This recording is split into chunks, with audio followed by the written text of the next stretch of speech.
23 जुलाई 2015 को नासा के केपलर विज्ञान की टीम ने केपलर 452b ग्रह को अंतरिक्ष की अरबों ग्रह की भीड़ में खोजकर एक नया वर्ल्ड रिकॉर्ड बना डाला। यहाँ तक नासा की इस टीम ने इस ग्रह को पृथ्वी का बड़ा चचेरा पुराना भाई बताया, क्योंकि यह ग्रह पूरा नहीं बल्कि कुछ मामलों में पृथ्वी की तरह ही दिखता है।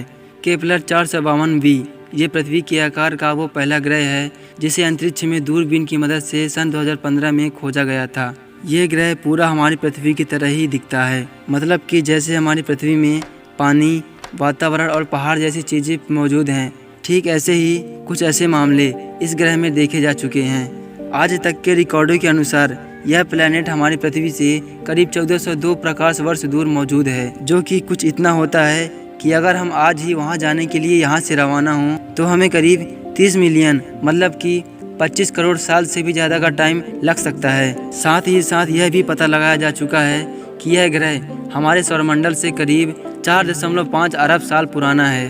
अब अगर बात करें कि यह ग्रह हमारी पृथ्वी से किस तरह समान है, तो यह ग्रह पूरा नहीं बल्कि कुछ मामलों में हमारी पृथ्वी की तरह ही दिखता है। जैसा कि जितना वक्त हमारी पृथ्वी सूर्य का एक चक्कर लगाने में लगाती है, उससे केवल महज 20 दिन में ही यह अपने तारे की परिक्रमा पूरी कर लेता है। साथ ही साथ यह भी देखा गया है कि इस ग्रह का गुरुत्वाकर्षण बल हमारी पृथ्वी के गुरुत्वाकर्षण बल से 2 गुना है और इस ग्रह में भी हमारे पृथ्वी की तरह ही पत्थर और चट्टान जैसे नेचर के सबूत मौजूद हैं। और आगे बात करें समानता में, तो यहाँ तक हमारी पृथ्वी का वातावरण भी इस ग्रह से कुछ मामलों में मिलता जुलता है, क्योंकि एक अनुमान के मुताबिक यह ग्रह ना तो ज़्यादा ठंडा है और ना ही ज़्यादा गर्म। और अगर बात करें हमारे सूर्य से, तो यह हमारे सन से करीब 1.5 बिलियन साल बड़ा है और यह प्लैनेट हमारे सूर्य से करीब 20% ज़्यादा चमकीला है।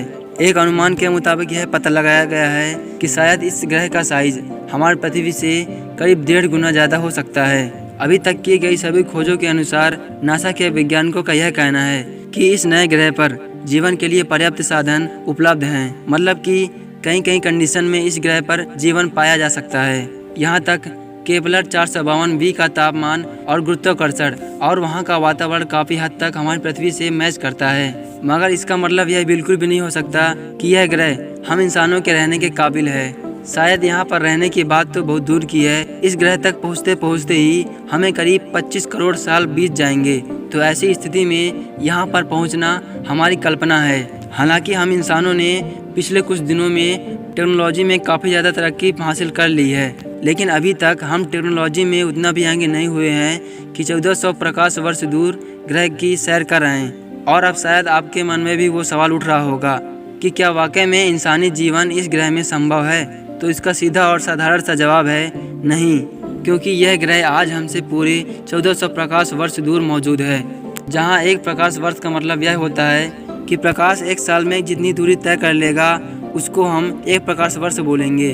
और अगर हम इंसान वहाँ तक एक प्रकाश की गति से भी पहुँचना चाहें तो हमें करीब 1400 साल का टाइम लग सकता है। लेकिन ये सब बातें बोलने में अच्छी लगती हैं, क्योंकि अगर हम आज के टेक्नोलॉजी के हिसाब से चलें तो हमें करीब वहाँ तक पहुँचने में अरबों साल का टाइम लग सकता है। तो अगर सीधी बात बोलें तो यह ग्रह काफ़ी हद तक हमारी पृथ्वी के समान है, लेकिन इसका मतलब यह नहीं है कि यह पृथ्वी इंसानों के लायक है। तो अगर सीधी बात बोलें तो यह प्लैनेट हमारी पृथ्वी से काफ़ी समान दिखता है, लेकिन इसका मतलब यह बिल्कुल भी नहीं है कि यह प्लैनेट हम इंसानों के रहने के काबिल है। लेकिन अभी इस बात के भी कोई सही प्रमाण नहीं मिला है कि पृथ्वी जैसे दिखने वाले इस ग्रह में कोई जीव या फिर कोई एलियंस मौजूद है। हालांकि हम इंसानों की आज तक की खोजों के अनुसार अंतरिक्ष में कोई भी ऐसा ग्रह पता नहीं लगा जा सका जिसमें कोई एलियंस की प्रजाति हो, मगर इस बात के भी कोई मजबूत सबूत नहीं है कि इस अनंत अंतरिक्ष में एलियंस की प्रजाति मौजूद ही ना हो।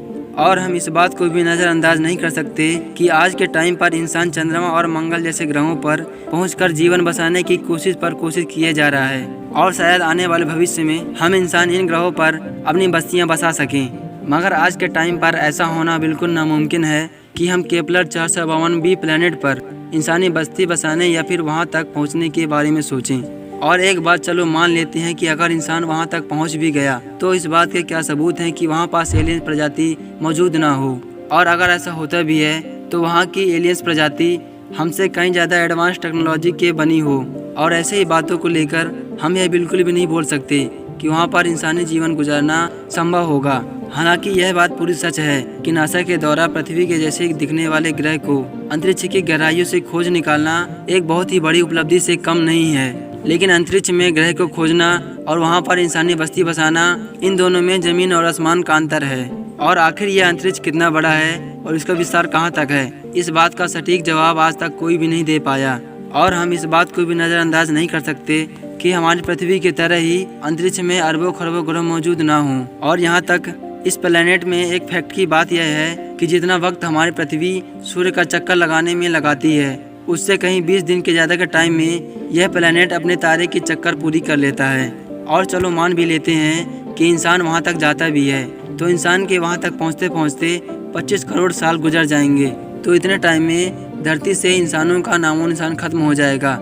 इसलिए हम इस बात को बड़ी आसानी से बोल सकते हैं कि पृथ्वी की तरह दिखने वाले ग्रह केपलर 452b में इंसानों का पहुंचना और वहां पर बस्ती बसाना असंभव है। लेकिन शायद इंसान भविष्य में कोई न कोई ऐसा ग्रह ढूंढ लेगा जिसमें इंसानी बस्ती बसाना आसान होगा। जैसे कि इस टाइम पर चांद और मंगल ग्रह पर इंसानी बस्ती बसाने के लिए और वहाँ के वातावरण को इंसानों के लायक बनाने के लिए कोशिशें जारी हैं। खैर, आज की वीडियो में बस यहीं तक। अगली वीडियो में फिर मिलता हूँ, तब तक के लिए जय हिंद, जय भारत।